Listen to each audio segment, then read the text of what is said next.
Did you hear? Brinno has released a new time-lapse camera. Come with me and let's have a look. Brinno has just released the BCC300 time-lapse camera. Let's see what's inside the box.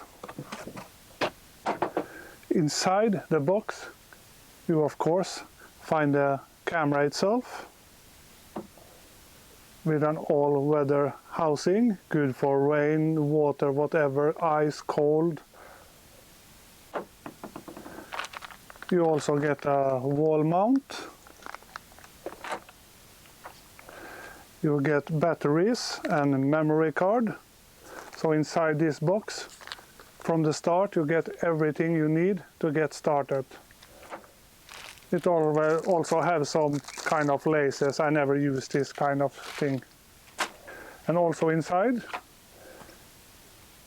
I have the quick guide and a sign you can put up beside the camera so people can see that you are recording.